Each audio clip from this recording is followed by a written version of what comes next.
Ladies and gentlemen, welcome to the 2015 Intel Extreme Masters World Championship.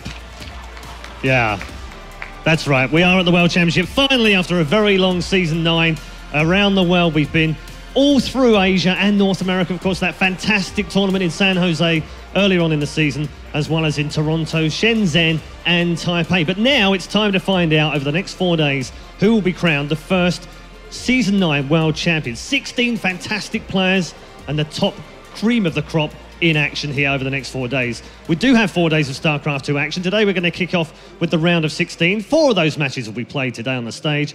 Tomorrow we'll also have the remaining matches from the round of 16. And then on Friday, or rather on Saturday, day 3, we'll also have the quarters and the semi-finals. Our final match will be played in front of a packed house in the Spodek Arena, in front of a massive posse of StarCraft 2's passionate fans. Yeah, okay, there was a few cheers for that one, well done. It's early in the morning, we'll let them off today. And we are, of course, decorated with a bevy of talent here at the Intel Extreme Masters World Championships, not more so than the experts desk, who are led very capably by my good friend, Mr. Frodan.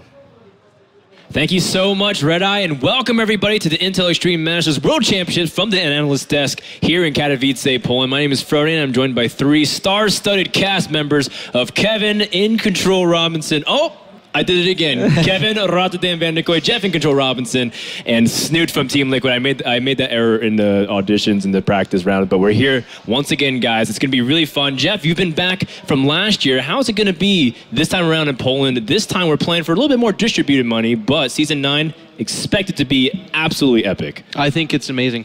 Poland showed last year that this is a place that you should bring esports. They filled out a stadium.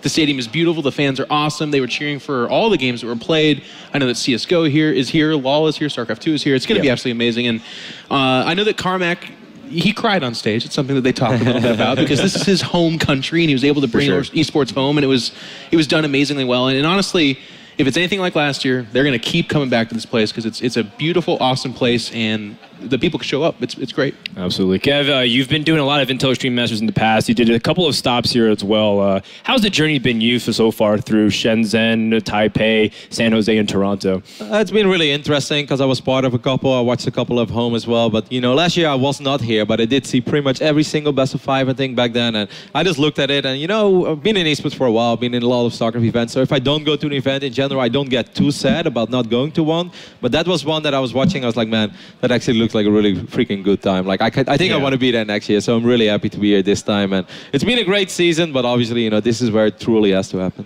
We have a new member on the analyst panel that we're not used to seeing, mostly here. We're used to interviewing you after win competitions and whatnot. Snoot, what's it like being here? I know you had a few tough runs through qualifiers, getting stopped at the finish line, but we're really happy to be here. What's it like being in Poland, being in the commentator's position? No, I think it's cool. I've been used to commentary from Home Story Cup as well, so it's kind of that good feel that comes to mind. Obviously, I did my best to qualify, but quite didn't make it. But I'm still really happy to be here on this side of things and to be able to watch and experience these games and commentate on them firsthand. Yeah, well, it's really good because we need to fill out the Protoss bias a little bit here with some Zerg opinions and some really rationale and biased opinions as well. So I'm really happy to have you, Snoot. And of course, we're going to have a lot of fun StarCraft action with 16 players from Korea, the best of the best here. We've got some real title-heavy matchups to start things off. We're going to have FanTaSy versus Rain to begin the day, followed by 3 other best of 5s to round out day number 1. Day number 2, we're going to have the same thing, finishing out the rest of the 16 players, followed by day 3 and 4. We're going to see $117,000 distributed throughout the entire tournament. What are some of the matchups that stand out to you just at first glance here? I'm going to begin with you, Rotterdam. I think it's easier to pick out a match that doesn't stand out. I would say maybe there are 1 or 2 that I'm not very excited about, but other than that, I'm excited about so many. You know, like FanTaSy versus Rain, the one that we start with, is one that's really cool for me. You know, we're going to see Flash as well. Like, I think that's going to be sick. I'm personally looking forward to the 3rd series of the day, Hydra versus Zest, because I've spent a little bit of time with Hydra in the Root House. He's a really cool guy. He's chill, you know, and he's a phenomenal Zerg player. And Zest, he really has a lot to prove coming into this tournament. And then, of course, you know, the rematch from last week. We're also going to have today. Life versus Innovation. I mean, like, where to start then? What kind of question is this then? It's too many. It's a pretty standard question to begin off a tournament, Kev. But I'll go to super standard. Yeah. Well, Kevin didn't leave a lot to talk about after that long-winded response, but I'm going to have... No, I'm just kidding. No, I actually have to agree with the sentiment he gave, where it would almost be easier to list the ones that aren't interesting, but even to kind of extrapolate on that point, I'm going to stop myself, though, because it's funny, because at every tournament we're always like, gosh, all these guys are so darn good. It's going to be the best ever. That being said, this tournament, these guys are darn good, all of them. So I feel like this might be the third or fourth time where that's astoundingly true. Yep. I always want to see Flash. Flash has had his ups and downs, but he's got all eyes on him or close to it.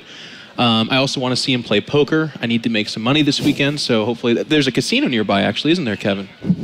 Is there a casino nearby? I don't know. There's a couple. Kev may have lost some money there. I think I heard that. Did you? I don't recall that. You don't? You can't tell because his smile is so bright. That's right. Despite the fact that it happened, but they were all excited too. It's ooh.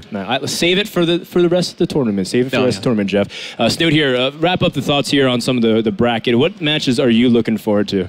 No, like the others said, all of the matches are absolutely fantastic. But I think the one that holds a special place in my heart for this one is going to be Zest versus Hydra. Oh, okay. A little bit of a special CvP going on there. Obviously, we're going to have some really great classic CVTs as well, which I'm looking forward to. Dark versus Taja, and of course, the great Innovation versus Life to close things off. I think Zest was one of the only Protosses that Life said he loses to in practice, which I'm really interested to see, because it's kind of a new dawn right now that Zergs are doing really well. Not necessarily winning every tournament, but they seem to be... Some people are starting to churn out the salty tears about Zerg these days. They seem to be...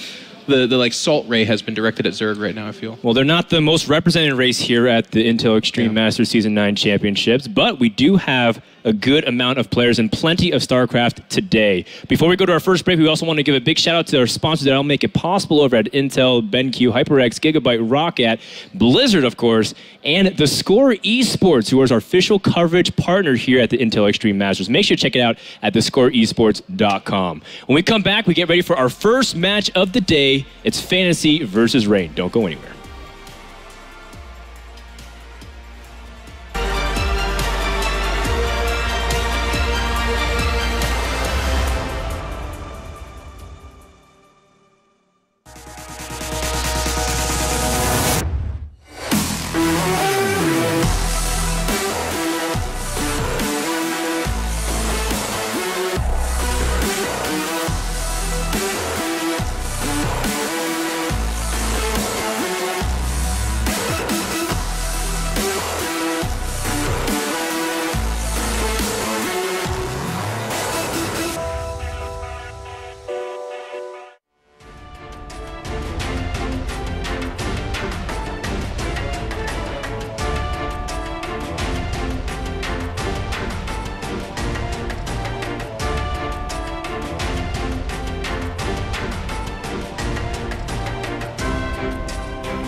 Extend your command precision with an 8200 DPI Pro Aim R3 laser sensor. Extend your command capability with exclusive Easy Shift button duplicator technology. Extend your atmospherics with a fully customizable 4-LED multicolor lighting system. Extend the life and accuracy of your gaming with the Rocket Titan wheel, the Cone XTD Max Customization Gaming Mouse.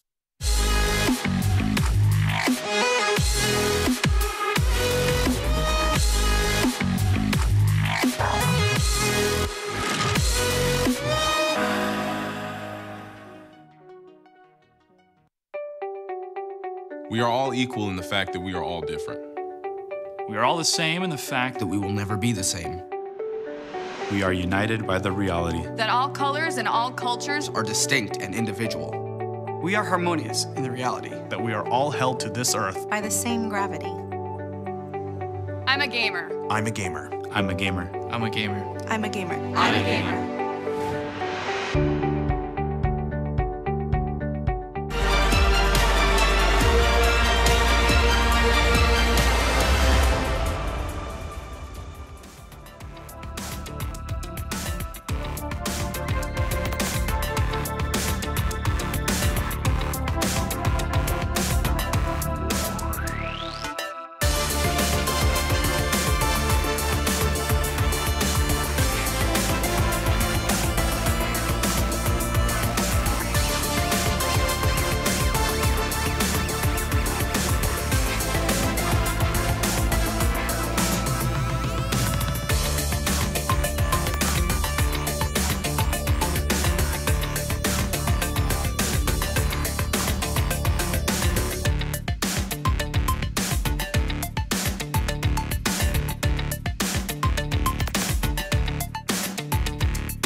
Ladies and gentlemen, welcome back to the Intel Extreme Masters World Championship for 2015. We're ready.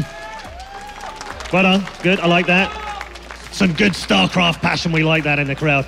We are ready to kick off the StarCraft 2 World Championship with our first game of the day. Don't forget, today we're going to have 4 matches of the round of 16, and then we'll move on tomorrow to the other 4. So you'll get plenty of opportunities to see some of the very best talent that StarCraft 2 has to offer in the globe right now. Time for our first game. And these two used to be teammates, but now they're both on foreign teams. Our first player is a man who is fresh from a round of 16 appearance in the Star League. Please welcome, representing Dead Pixels, he is FanTaSy.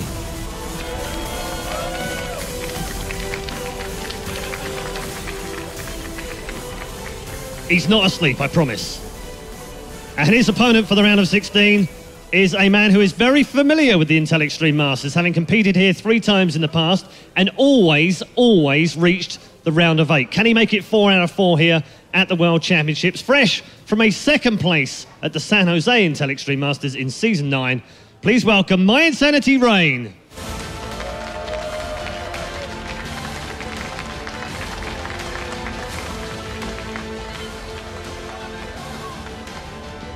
Okay, time for our first game, but first, before their game gets underway, let's get the thoughts of our panel there with Frodan.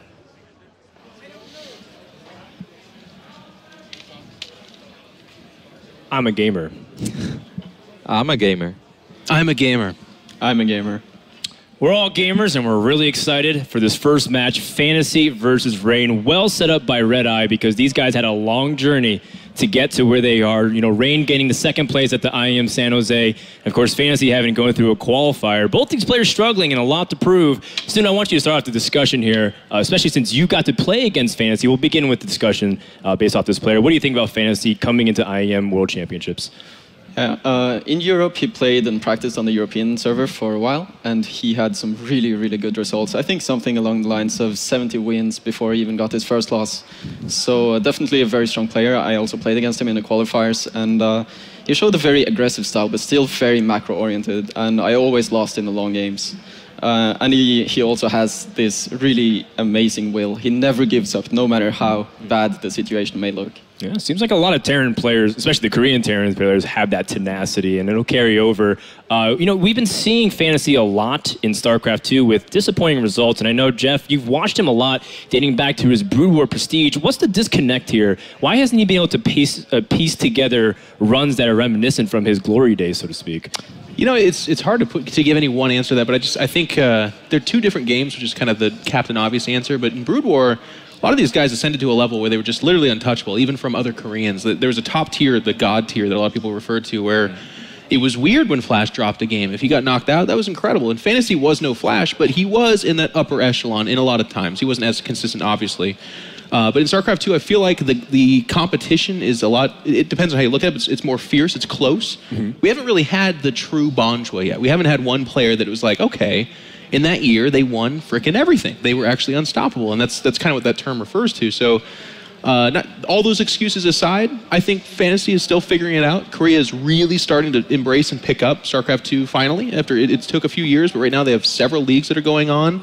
If you are a Korean in Korea, you have some very viable competition, and everyone's really picking it up. So, can he make that statement here, and beating Rain, in this first round would be a big statement in that direction. It's going to be a pretty tough challenge. I mean, his Protoss win rate is actually sub 50%, and Rain, of course, is pretty solid all around. Do you agree with that analysis here at all, Kev? Yeah, absolutely. Based off what Jeff was saying? No, I agree, absolutely. FanTaSy hasn't really done something that's truly memorable yet. Like, he had a couple of okay runs, he had a couple of good games in Pro League, and I know there are a couple of die-hard Terran players in the foreign scene that really look up to FanTaSy and often, you know, mention his styles like, FanTaSy is so good and this and that. But, you know, if you're a casual fan, or even if you're a semi-die-hard fan, you're just not the big Terran fan, and you're like, well, where was this, you know? Yeah. When were these games played that should have really turned me into a FanTaSy fan or a FanTaSy believer? Like, a best of one in Pro League. Like, Pro League is extremely competitive, but it's not the same as winning 4 or 5 best of 3s or best of 5s in a row in an international tournament. I personally think that's a little bit more impressive. You know, this is a really unique opportunity for FanTaSy. He didn't go to any of the other Intel Extreme Masters. He qualified online. You know, this is not a tournament where you have a single group stage or a double group stage. It's best of 5 immediately. He has to deliver. Like, there's no second chances over here. I agree. But this is a unique opportunity for him. He has to do it. But he goes up against my favorite players. So interesting thing about whenever people refer to stats too, I feel like there has to be a comment or an addendum added to it where, like, when FanTaSy is sub 50%, that's against the other absolute top Koreans. He has not played in that many non-Korean events, so he hasn't. It's kind of one of the famous cop-outs that gets thrown out there, but a player like in the past, like Stardust, I remember in WCS, he had like a 91% something or another. I think it was PVZ. Yep. And that's an amazing result. But a lot of that was against top European players. Again, very amazing. But FanTaSy's 50%, or what other win percentage he has in the other matchups, is against the other absolute best Koreans. And that's closer to... That's closer to remarkable, I would say. Just to compliment what Jeff just said a little further, like, San was that guy that won like every single PVZ in Europe for like a year straight. And I was like, oh my God, this PVZ is going to be insane. And then he went up against Live at BlizzCon. They're like, well, what do you think? He has his amazing record. I was like, I think Live is going to win. And then like Live just 3-0'd him, you know. Like, statistics, they're awesome and you can definitely look into it, but you have to look further than just the numbers. You have to actually see, you know, how these statistics came to where they are. There's a little bit of history between these two players. Rain has actually never lost against FanTaSy, even going back to very recently in the GSL qualifier for Season 1 of 2015. Hailing from My Insanity, one of the players to transition over to the Western scene in terms of the teams. Rain comes here as a Protoss that's been struggling a little bit. Do you have any insight on that, Snoot? Not in particular, but... yeah, maybe the other can help me here a bit. I think it's okay. No, go ahead. I'll start the Protoss apologetic speech. But I feel like there's very few Protosses that are super consistent. I think you can almost go into the framework of how Protoss is played. There are some coin flips, some dice rolls that are made in almost every matchup, and when they're facing not 1, but 2, but 3, but 5 amazing players, eventually those coin flips kind of catch up to them. Sure. Some people hit hot streaks. It seems like a hero at every single IEM event doesn't seem to make the wrong coin flip or choice, if we want to take away the the random assertiveness that I'm putting there. But that's the excuse, that's the apologetic speech. I would just say that Rain is a true macro player, as Kevin will correct me in a minute. He's been switching a little bit more to cheesy style, which I think as a good Protoss, you have to be both. You have to be capable of being super free Nexus, but then the next game they have to be like, oh God, this is the map he's famous for doing a crazy 5-gate on. And Rain is starting to do that, a little bit more of that. No, I totally agree, Jeff. I'm not going to disagree with you yet. I'll save it for the rest of the weekend. I think you're spot on. If there's one thing, though, I feel that Rain is definitely going up again. You know, like the Intel Extreme Masters San Jose, it's only 3 months ago, but he had a very good, solid performance there, played in amazing finals, and even in some of the games he lost against Hero, he showed us beautiful engagements, you know, old school Rain, where if he's maxed out, you know that he's the best, you know, in PvP. Like, his engagements have always been awesome. And I think at the most recent IEM, Taipei, I think he played a really solid tournament as well. And his series against Sulky, they were awesome. You know, Snoot, I'm sure that you can talk all about this. You know, playing against world-class Zerg players when they have Swarm most positioned on certain maps, even if you're Rain or Zest or Stats, whatever, you're going to struggle. And Rain did struggle in that phase in the game, but he still played a great tournament. Quarterfinals, lost 2-3. That is not a bad result. That's not underperforming. That's just, you know, somebody has to lose, but he didn't just bomb out of the tournament. I want to see the impact too. There's been this kind of phenomenon that's had radical results either way. When top-notch Koreans go to foreigner teams, which My Insanity kind of qualifies as. I mean, FanTaSy's in the same exact thing too. Dead Pixels. I mean, when you see these two players match head-to-head, I think we're almost out of time here. You know, real quick, I want to get your predictions, but I think it's going to be really cool to see how these guys transition out of that practice facility that you see in Korea. Snoot, who are you picking for this series? I think Rain. I think Rain's strong macro play with maybe the occasional cheese mixed in. I think Rain can take this. You guys agree? What do you think, Jeff? I mean, Snoot is the smartest guy up here, so it would be really weird to go against that. I'm gonna pick Rain under the bias of Snoot's Protoss bias. I feel like that's the case. Well, Kev, are you gonna round it out? 3 for Rain? Yep, I'm gonna go with Rain as well. Even though his last PvT series was a little shaky in the GSL, that was not something to truly believe in, but I think he's ready for this one. I say a 3-1 or a 3-2. Oh, everyone here says Rain. I wonder what Todd and Calaris think, as they are the first commentators that'll be taking this match. All right, second place at the Intel Extreme Masters San Jose goes up against a Brood War legend whose team flew him out to Europe so he would have prime conditions to actually qualify for this tournament. What better way there is to start this tournament here, Todd? Yeah, he had a very impressive run in that very qualifier as well, being a lot of very good players. I think there was the Muslim, Mana, he beat Snoot, so definitely, you know, I would say in maybe even the strongest shape he's ever been in StarCraft 2. You know, I watched a lot of his games to try and you know, get some prep done for this, and I was extremely impressed. Just the consistency of everything that he does. Well, we're going to be starting on Catalina in this best of 5 here at the Intel Extreme Masters World Championship in Katowice between FanTaSy and Rain. And as I said, this is going to be a very, very nice series to start things off, as we do have spawning up to the top right-hand corner as our red Protoss. Representing My Insanity, it is Rain.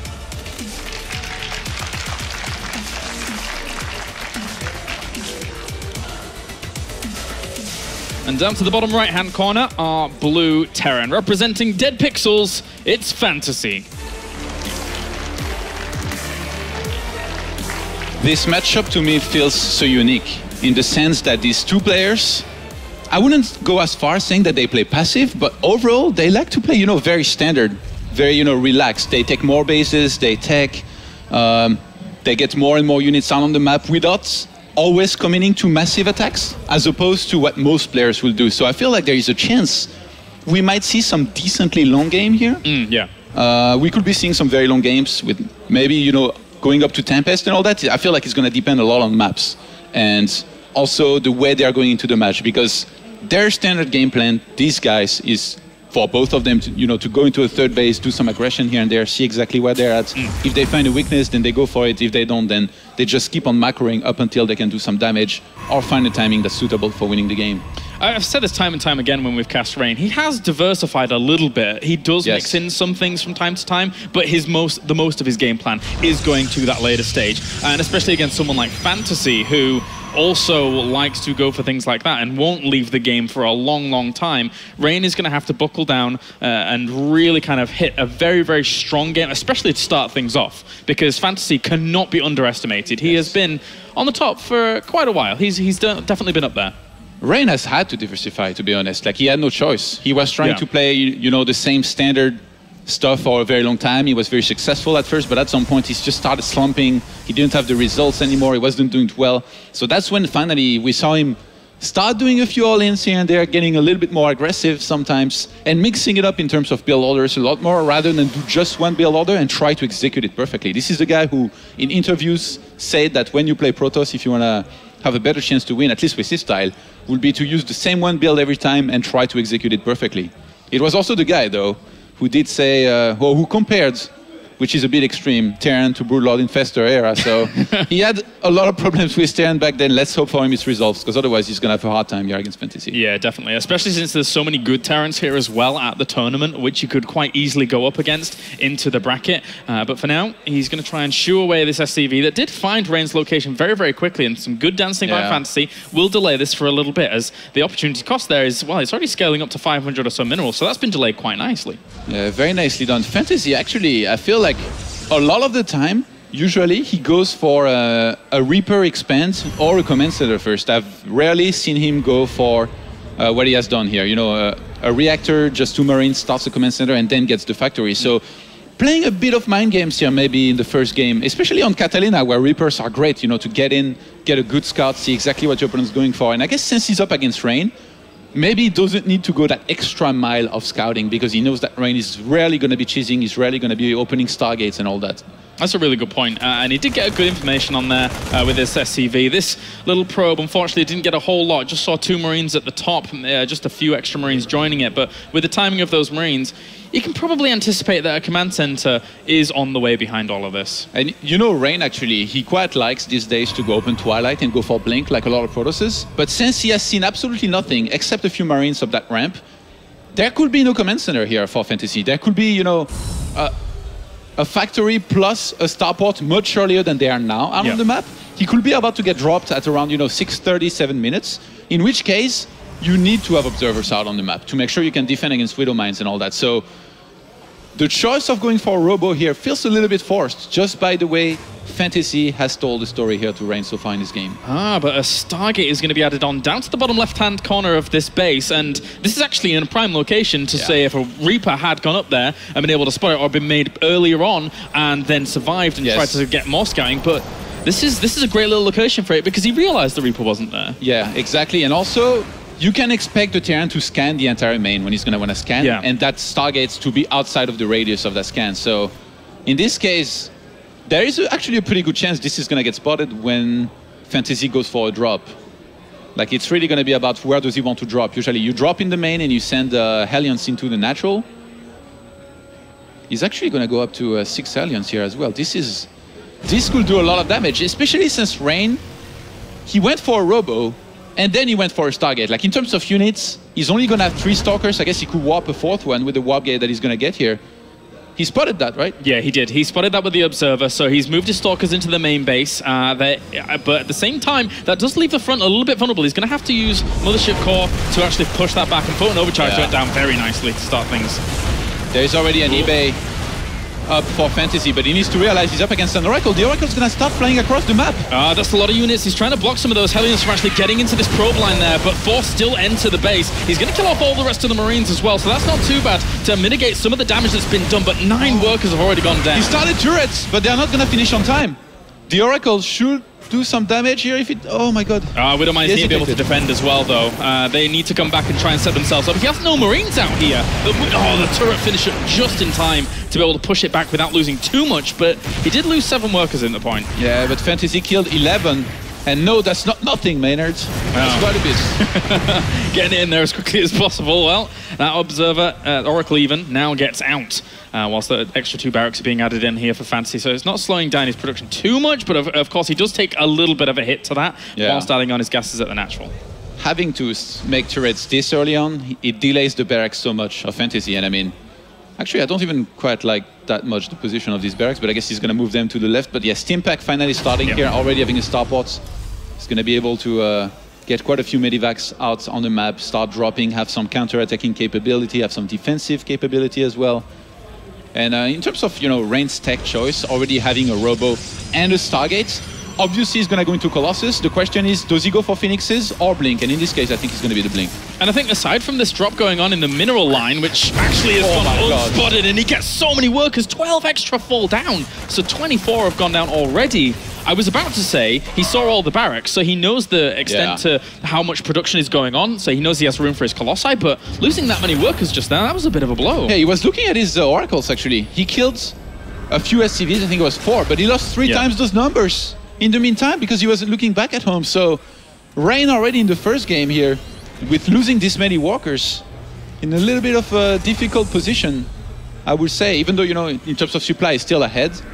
Yeah. And in walkers, he's actually behind, which against Terran, having double mule, not having to scan ever really from now. I really like FanTaSy's position in this game. Small little window to catch up because his barracks aren't exactly pumping out the most units that they really want to. And actually, 2 of the barracks aren't even building at the moment. They're very, very close to finishing up, but that's a little mistake there. He really needs to get... Okay, he gets one back on the one of the barracks, but... You know, Rain, not only, you know, he's been weakened in terms of economy and all that, but it's a very chaotic game. There has been action everywhere, and because of that, he's placed his buildings in not the best position. Like the Forge and Robo Bay in his main, they are both very exposed against drops. Like if he gets dropped here, this is gonna fall very quickly.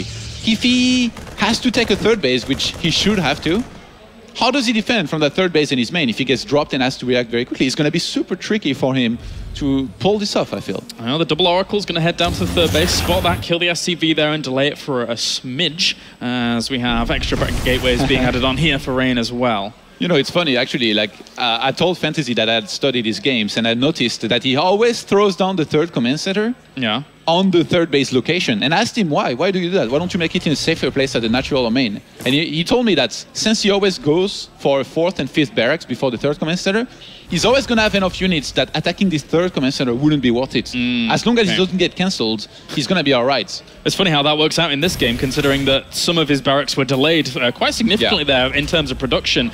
So this has been spotted. The army for Protoss isn't too bad. I mean, a second Colossus is going to be out soon. He does spot everything at the front here from FanTaSy. So FanTaSy's small army here can't really do too much. And this is one of the things that Rain does, FanTaSy, sorry, does very, very well. When he notices that he's up against a Colossus style, he adds a second starport very, very quickly. He delays his 2-2 in upgrades, but having this many more Vikings is going to allow him to deal with this Colossi so much better.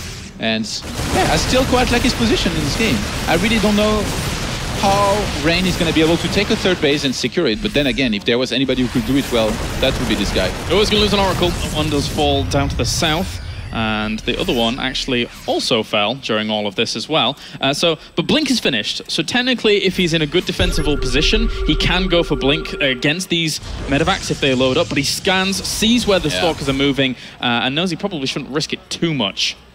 I mean, Rain's plan from here. Does he go for the third base? Does he go for an attack? By the look of things, he wants to go for the third base, but it's going to be on the right-hand side. That distance from the third base to the main is so large.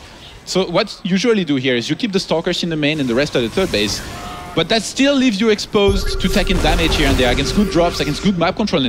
I mean, FanTaSy is doing a beautiful job of negating any kind of map control that Rain will have. He killed the Observer. That was, I think... Yeah, there was only 2, so now there is 1 left. He has to send that back from across the map here, Rain. And you need those observers. You need to be mindful of where your opponent's army is so that once... I mean, we've seen situations where the Stalkers have been away trying to defend from drops, and then an army will just come in and try and kill the Colossi when the Stalkers are away. And the Stalkers are very, very far out of position right now. So if he knew, he could have tried to pounce at the opportunity, but Force Fields would have cut him up and it would have been risky. Rain is very Stalker heavy, so he's basically counting on FanTaSy to attack to be able to hold. And right now, FanTaSy is making the mistake of engaging maybe a bit too early, but FanTaSy is pumping out Vikings 4x4, Kailaris, and he's already got quite a few. I think very, very soon he's going to be hitting that timing where he's going to have that much more army supply. I mean, right now it's 92 to 71. If you think about the production right now, it's 2 starports, both with a reactor, and 5 barracks. Against 4 gates, only 4 gates. He's adding 2 more now, but he's very, very late. And 1 robo pumping out the Colossus that should get taken out by the Vikings. I mean, he's actually pulling the SCVs. Well, here we go. We said that his production was delayed, but also, of course, Rain's was delayed because he lost so many probes to begin with. He's dropping scans, trying to kill off observers. He actually killed one off before the SCV, he even saw the SCVs coming, but Rain is moving into a defendable position to try and deal with this. The army supply for FanTaSy is dwarfing Rain's at the moment. Yeah, that's 12 Vikings, Kailash, to take out this Colossi. Rain's going to need some force fields, maybe to buy himself some time with the Photon Overcharge. Oh, and he's going to buy a little bit of time there. The Vikings need to be careful once again against the Stalkers, but a few of them already get picked off to start this engagement. There's not that many, only 12 against the 12 Vikings. If they can find a little location against these Colossi. He's doing this so well with the whole position behind on the Colossus and just staying with the Stalkers and sentries at the ramp. There is no way FanTaSy can go up the ramp right now. And attacking the third base wouldn't necessarily be worth it because he's pulled out of the SCVs. His timing is expiring. He's letting Rain catch up in supply. Yeah, his income is dwindling compared to what we're seeing here from Rain, as he is very, very strong in terms of that. Again, you can't really attack the third base. Well, I mean, you could bring it down to cripple some of that economy, but still the two-base economy here is very, very strong. He's running out of force fields, I think. Rain's finally going to take the fight. Okay, Blinks forwards trying to bring down some of those Vikings on the left-hand side. They are positioning themselves against the Colossi to try and deal with it, but the Bio can't really get through fully. Zealots are even on Hawk Command, and here come the probes as well to aid this engagement.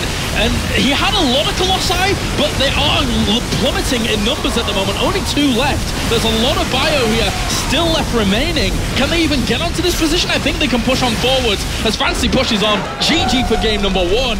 He will take that first fight, but he had to be so patient about it. He was being delayed for a long time, obviously by those force fields, and being able to get up there eventually and go up against 6 Colossi in that position. Very, very patient, I think. Oh my god, can't believe that looked so good for Rain. And then in an instant, he runs out of... I don't know what happens. Maybe he didn't see that he didn't have that much energy anymore on his sentries, because he could have kept on whopping in sentries until he maxed out. Like, having pulled this many SCVs, FanTaSy was down to what? 500 mineral income, which is ridiculously low. And Rain was up to, I don't know, 1400. So if Rain had bought a little bit more time, maybe I would say if he whopped in 6 more sentries and double force fielded 3 times, he would get, I think, enough units to be able to hold this attack. But I don't know if he underestimated it or if he misread it and made a mistake. But either way, he can have a lot of regrets about losing this, because he definitely could have won that one. All right, well, before we get into game number 2, guys, we're just going to go to a short commercial break, and then we'll be back with the Intel Extreme Masters World Championship.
All right, welcome back, ladies and gentlemen, to the Intel Extreme Masters World Championship, as we're going to get into game number 2 between Rain and FanTaSy. And FanTaSy leads 1-0 at the moment. He forcefully took that game pretty handily there on Catalina. Difficult for Rain to deal with. I couldn't have come up with a better word, Kailash. Forcefully went up that ramp. Somehow, I was ready to call the game, honestly. Like, when Rain kept on force filling, I was ready to say, that's it. Like, FanTaSy has lost. What does he do? How does he go up that ramp or in the main? Well, I guess he just goes up. When you run out of force fields, what are you going to do? Yeah. That's not supposed to happen. No, and it happens. Well, we're going to get on to Overgrowth for map number 2 here in this best of 5 series. Again, remember, this is only the round of 16 between FanTaSy and Rain, moving into the second map between them. Spawning up to the top right-hand corner, it is our red Protoss. Representing my insanity, it's Rain.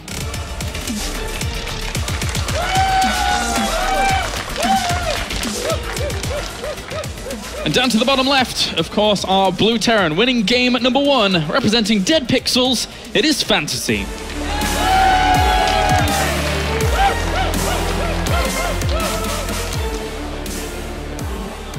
FanTaSy, who I feel mixed it up pretty nicely in the previous game. I don't think that FanTaSy pulls SCVs all that often from the VODs that I've seen of him in replays. And that was definitely a nice thing to do. Catalina, though, definitely, you know, one of the better maps I feel to play FanTaSy style up against somebody like Rain on. But I guess since it's a best of 5, you know, I guess it had to be played in there if it wasn't going to be vetoed by Rain, which it wasn't. So now we are Overgrowth, more of common household names in terms of map and all that. And by the look of things, this is going to be a more standard gas on 12 here by FanTaSy. His go-to build on this map, actually, from what I've seen, is gas 12, 1 Reaper, reactor. He doesn't stop mining gas, and after a command center, he gets a factory, and then he starts getting Hellions out, just like in the previous game, but he plays it more aggressive. He tries to force an overcharge with the first 2 Hellions, and if he succeeds, then the next drop with Hellions and Marines can do a lot of damage, Katowice. That's very clever, very, very clever, just to kind of put your opponent on edge at the beginning of the game and make sure that you can punish them later on for that small little oversight if they're going to go for it. But let's see if Rain takes the bait, even if that build comes out at all. As FanTaSy's moving over with his SCV once again, he really is keen about spotting what Rain is doing early on. We already saw him scout pretty early on in Catalina, just to make sure he was buckled down and very, very well defended. I talked a little bit with these two yesterday, and when talking with FanTaSy, I was telling him that I think that he has a very solid late game versus Protoss. Like, he had this one super impressive game up against Super a while back on King Sejong Station, where it went up to 4 bases. There was a lot of ghosts, just a lot of units. You know, both players maxed out, and then they clashed, and FanTaSy had a very convincing win. And so, yeah, so I was telling him that him going up against Rain, was he expecting to go, you know, into long games and be able to do well? And he was telling me, well, yes, like, I can go into long games and do well, but against Rain, I will try to be finishing games quicker than otherwise, because his late game is very strong. So I guess it's proved true so far in the first game. Probe snuck out to the left-hand side whilst this Reaper enters the base and will be harassed slightly there by the Mothership Core, just pushing it away, making sure no probes are going to die off. And this is the brilliance of that wall on that left-hand side of this base here by Rain, just making sure that he doesn't even have to zone out that much with the Mothership Core up there. It can protect this smaller, lower location and make sure he's not doing too much. Rain's going to be... Being able to scout here is very important. Now he gets a choice. Does he still go into a Twilight and blink? Or does he go into a Robo? He just lost a probe to that Reaper. That's not... The Mothership Core was on patrol in a location and Rain wasn't babysitting it as much. So that was a nice pickup there for FanTaSy to exploit the lackluster approach there by Rain. You think Twilight or Robo? I think Twilight. Yeah. There you go. It's already on the way. We got there. We got there. But the probe down to the bottom left-hand corner is interesting here for Rain. There is the potential that he could do something a little bit devious, a little bit sneaky. Yeah, if he does the thing with the 2 Hellions, it's going to be interesting to see whether Rain uses Photon Overcharge quickly or not. Because if he does, then the next attack, where usually it's Marines dropped in the main and 4 Hellions ran into the natural, is just so strong. Like, if FanTaSy kills something like, say, 12 probes, I wouldn't go as far as saying you've lost, but that's almost how far I would go, because you're in a lot of trouble. Extremely quick chrono boost into the blink at the moment, which is continued on. But interestingly, the Reaper that went in first did spot that pylon, so you could technically know where potential tech buildings are placed later on. But the 2 Hellions are on the way here. Coupled with the Reaper, is he going to be able to force a Photon Overcharge? I think the 2 Stalkers should be able to deal with stuff here.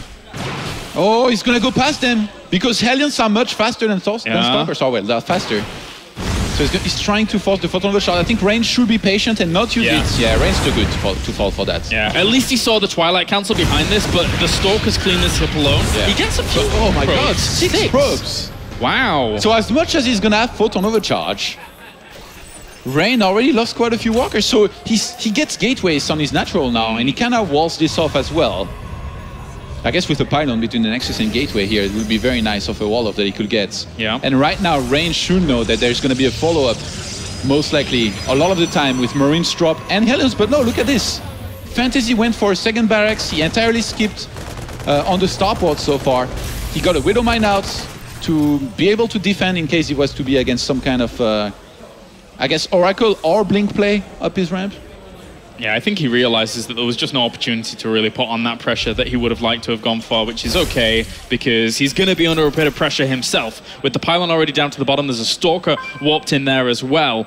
And as these extra Stalkers move on forwards, all of this has not been spotted just yet by FanTaSy, who is bunkering down. Technically is bunkering down, and has some preparations for it, obviously, because he was reading into it before. And he doesn't actually even clear out the watchtower, so now everything is obvious to FanTaSy. Rain has invested a lot into this, actually. Warping in this many Stalkers early on. He's hoping to be able to do some damage, but I mean... Oh, I really don't see how. He's so well placed. Yeah, he would have to blink into that Widow Mine, and that's never a fun thing. Actually, if he blinks into that one and runs into the bio... Just one Stalker blinks up and hopes it gets... I think it would die pretty quickly, though. Yeah, so do it with 2. Yeah, I guess. Maybe it's not worth it. Well, 2 bunkers are still holding down the front fort here for FanTaSy. Who knows? He just has to defend against this, and he should be okay. He pulls off the SCVs to go for the repair instantly, and this bunker might not even die. He's going to lose some Stalkers to this, potentially, and doesn't actually lose too much. The best thing that Rain could do here is train Blink cooldown for some SCVs. And I think he's going to, when I look to that, most likely go into Colossus behind this. Ooh, lost 2 Stalkers there, though, for 3 SCVs. Not the most amazing of trades there to start things off for Rain. I thought that Rain would transition kind of like into a Zest-ish build, you know, where you start a very quick third base right now, then you get Colossus and a War Prism. But instead, he gets a Forge. So... might be, you know, adjusting the build to his own style with at least a minimum of upgrades. Okay, we finally see that one probe headed for the third base, which is going to start momentarily. FanTaSy, he starts his 3rd command center in his main. He's playing very scared this game. Yeah. I mean, that was a lot of Stalkers at the front, admittedly, but... Yeah, I guess it's because he started it before the 2 additional barracks, which usually almost never does that. Well, so he's really mixing it up right now up against Rain. Yeah, doing very, very well as well. Considering the position that he's in, he was well defended there. He's actually going to stim forwards and almost gets himself a Stalker or 2 there to his name, and actually chasing on down because, well, may as well if you're actually stimmed up. And he catches another Observer. So there are 3 more on the map.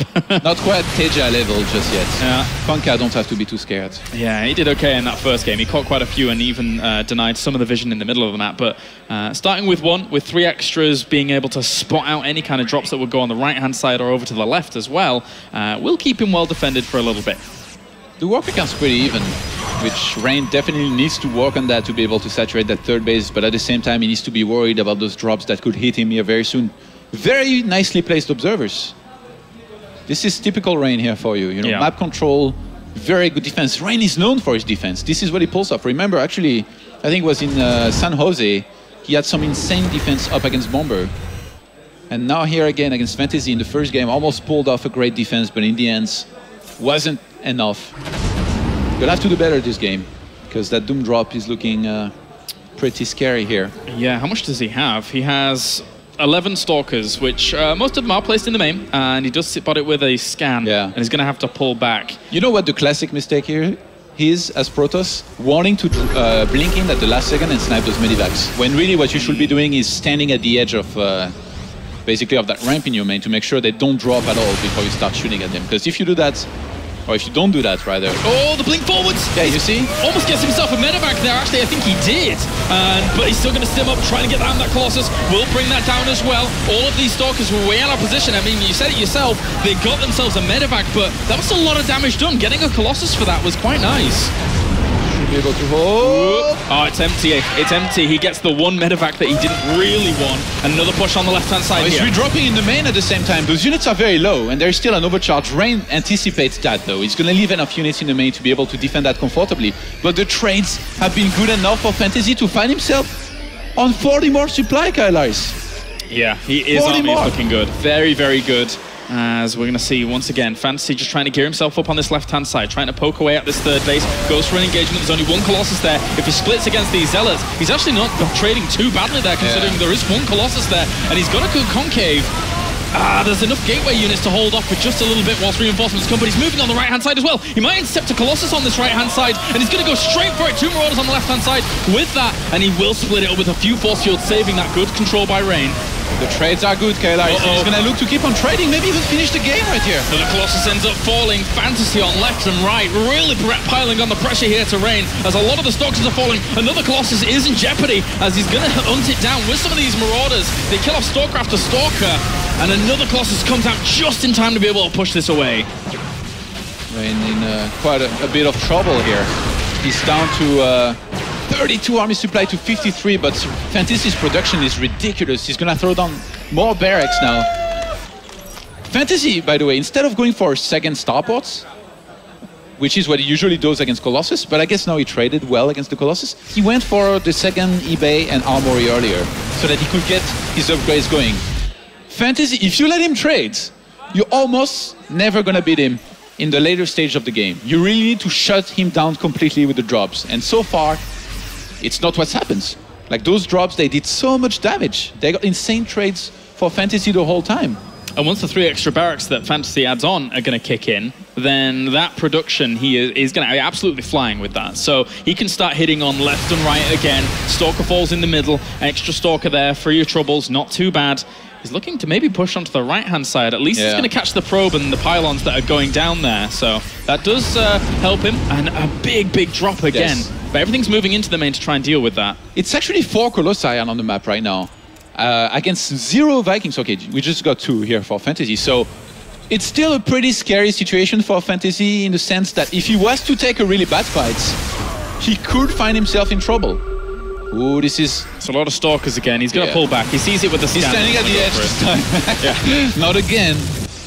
But the attack on the 3rd base could do some damage. Rain's repositioning very, very nicely. Well, the observers are in the right place, so they should be able to deny... Oh my god, the map control by FanTaSy is ridiculous. He's scanning everywhere. He's killing observers. He's making sure he never drops into Stalkers. And look, the Stalkers out of position for 1 second. FanTaSy drops. Even if he drops on top of Zealots, it doesn't matter. They're going to evaporate under the firepower of this bio. As the Stalkers, they have no opportunity to clean up all of this. He's trying to push on the left-hand side as well, but this bio, well, the Zealots warping in might be able to shut this down eventually, but killing off all of those Stalkers, FanTaSy has the production back at home to replenish quite easily. This is so smart by Rain. Like, upon starting to defend this in the main, he attack moved his army around the 3rd base into the army of FanTaSy, which you could see with the observer, hoping that FanTaSy wouldn't see it, but too bad.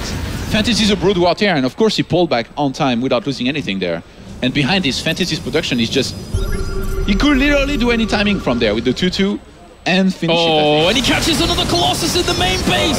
Easy peasy, just jumps right on in. And this is going to choke up a lot of the Protoss army as well at the top of this ramp. He's trying to negate the firepower of that Colossus, moving up to the top, but he is going to have to contend with a few of the Zealots as well as the Stalkers. But he could actually jump on that Colossus. He could go forwards with this army and try and bring that down as all the Stalkers are going to fall. That leaves the Colossus exposed, chases it, but it's protected by the ramp for now.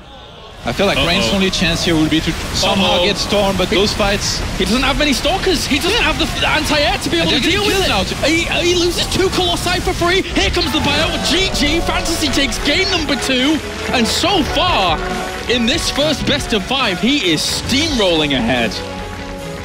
I really don't think that Rain will be able to beat FanTaSy if the games play out like this. Like, if he takes damage against the early on aggression, keeps on taking more and more damage with every single attack that FanTaSy throws at him. And by damage, I mean really pretty massive damage. Quite a few probes were killed, then the Colossus gets caught, Stalkers losing units here and there.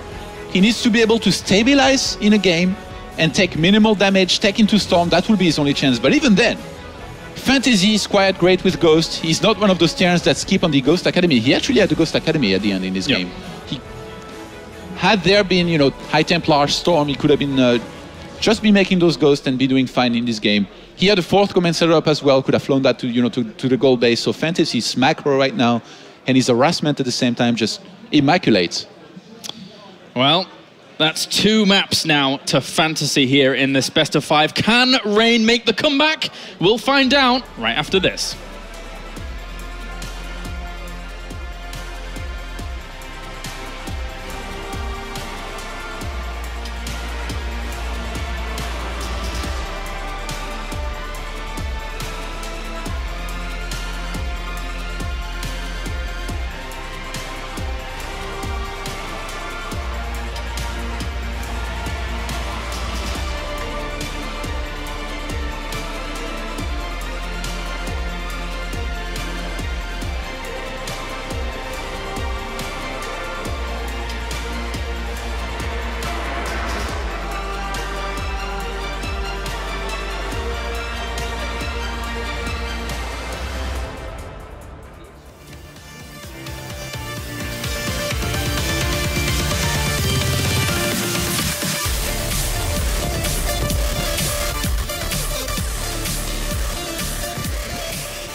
It's do or die now for Rain here at the Intel Extreme Masters World Championship, as he could be going home after this map.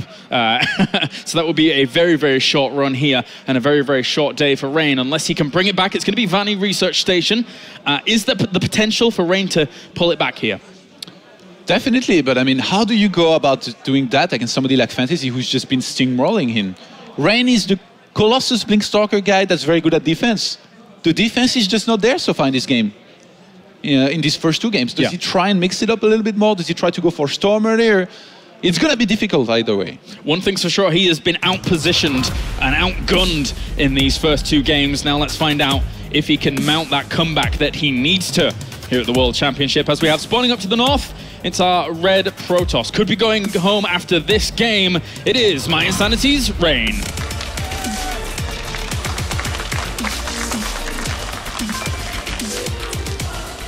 And down to the southern position, it's our blue Terran. Absolutely phenomenal performance from him so far. Can he keep that pressure on?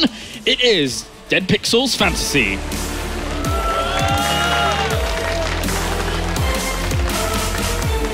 And FanTaSy, by the look of things, wants to get cheeky here in this game, Kailaris.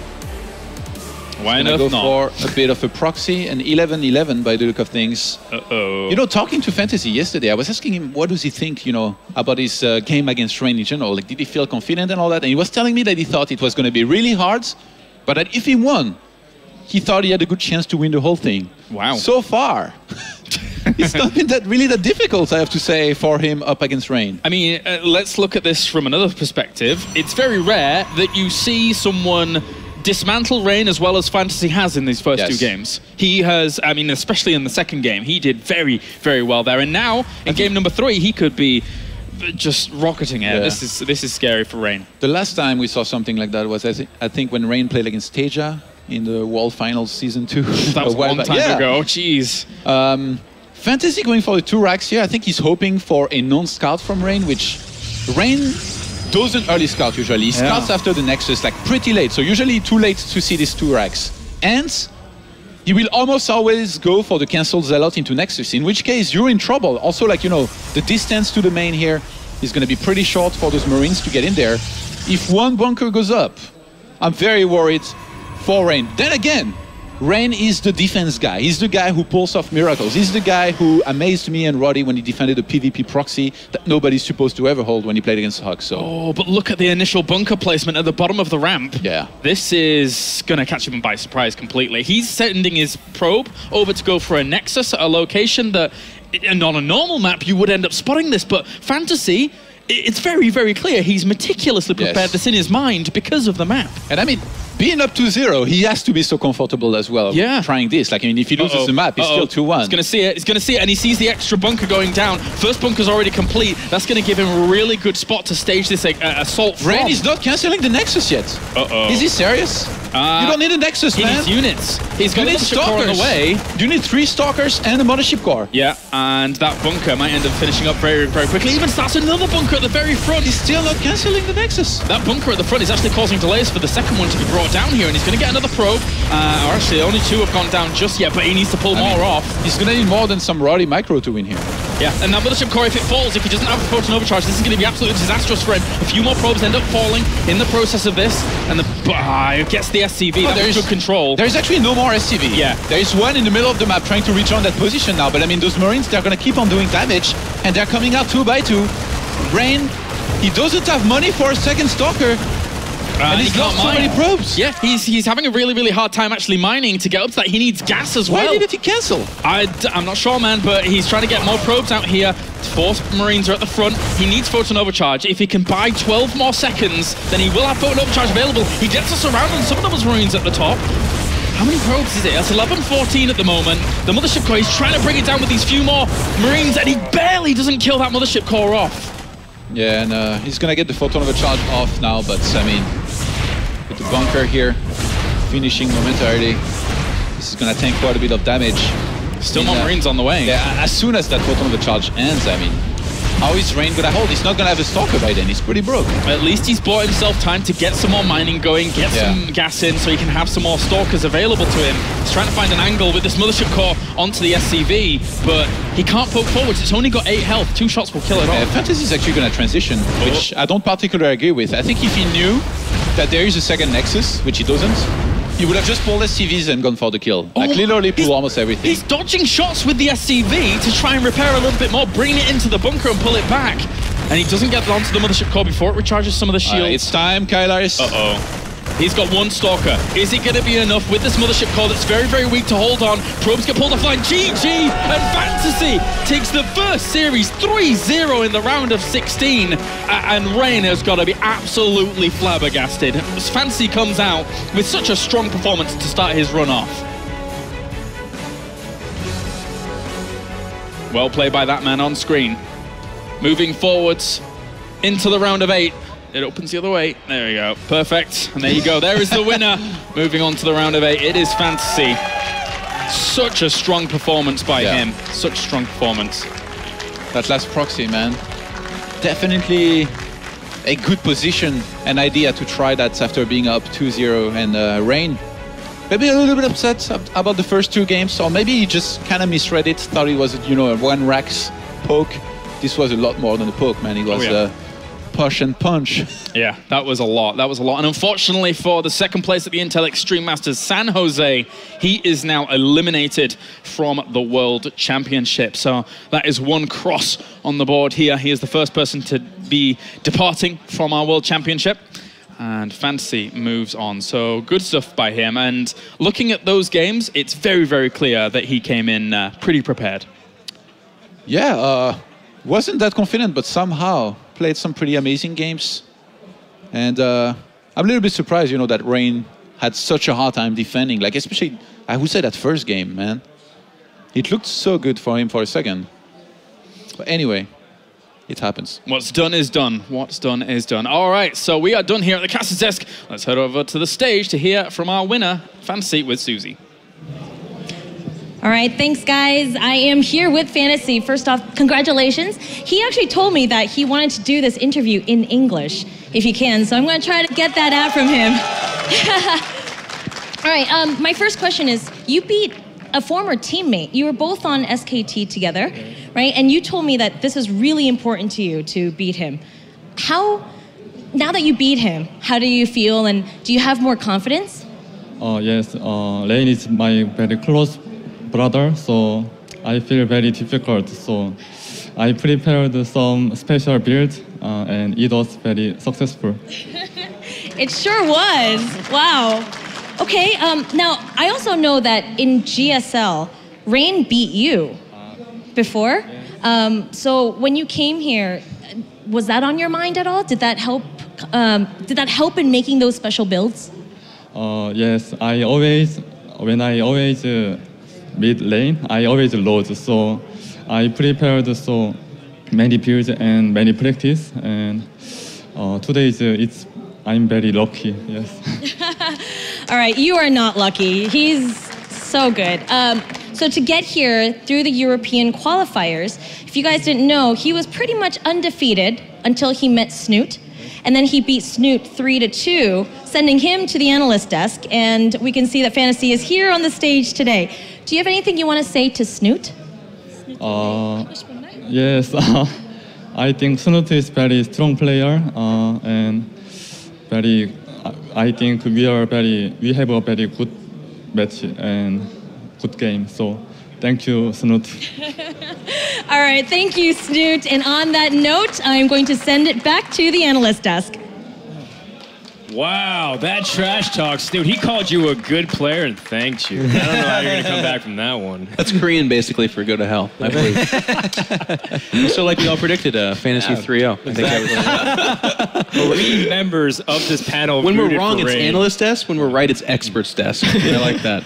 I like that. We bump it down just a little bit. What an crazy series to start things off with. We didn't expect it to go FanTaSy's way, but he did win 3-0 decisively. In fact, Rotterdam had some strong words. He said if he sweeps, he's done for the day. Doesn't even know what's going to happen. Yes. Yeah. So what happens now, Kev?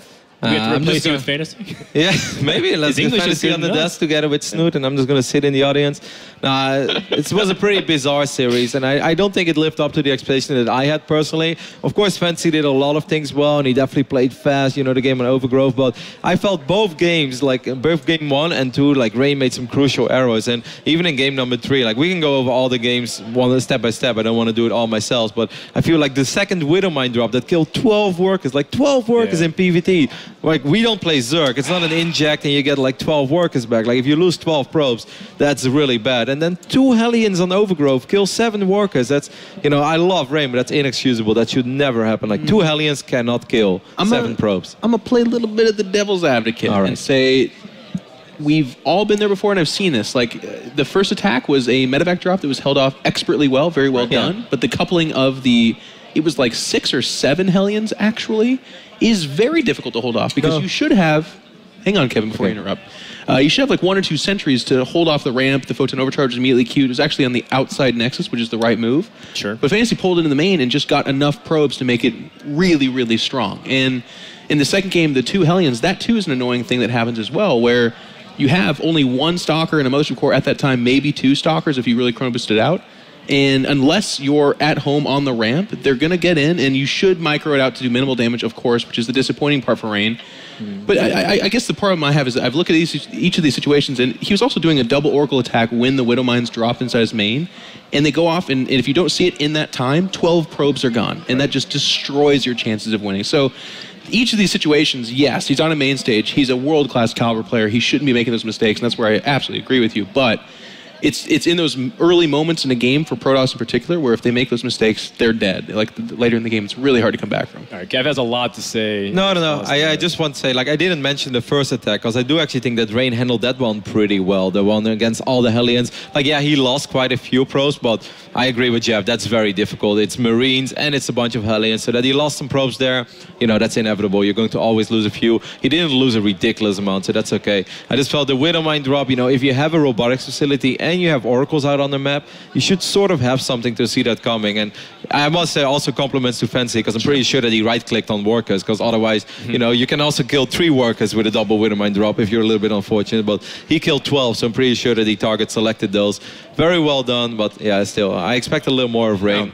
It felt like a lot of the small things FanTaSy was doing really well too. Even game 3, you know, making sure the SCV maximized the time on the mothership core photon overcharge. So, you were pointing at game number 1, holding that ramp. I mean, it applies so much to PvZ, but even that moment in PvT, you're talking about force field on the ramp. Can you expand on that a little bit more? Yeah, we saw Rain force fielding off the ramp to keep the SCV pull away, as we can see here on screen.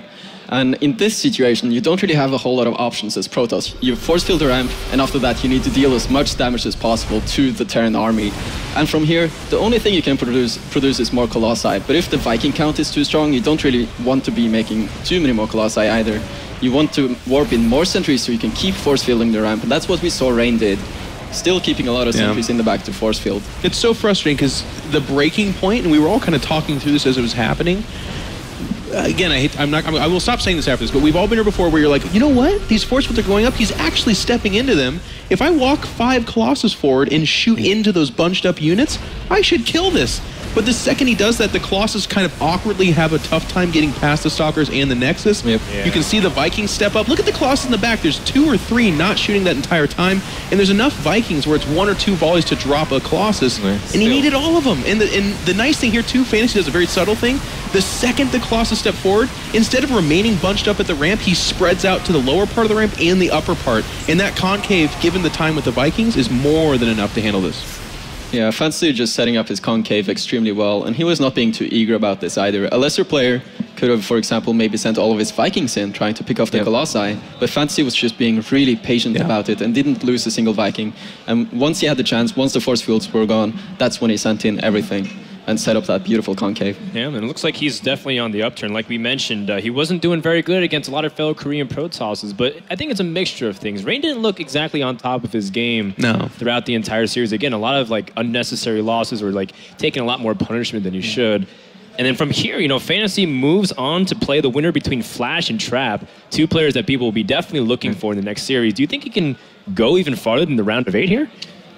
Oh yeah, I mean, I think you know, you always have these like ideas of where players at going into this. I agree with Kevin's criticism of Rain. I feel like this is that inconsistent Rain that unfortunately does pop up every once in a while. He's been to MLGs. He's been to foreigner events, so it's not like we can make the old excuse where we're like, well, he's traveled to Poland, so the poor guy's tired. Maybe that's the case, but he's used to it. You know, I think this was a case of the little mistakes that Kevin was talking about, and of course it does happen, but it's inexcusable.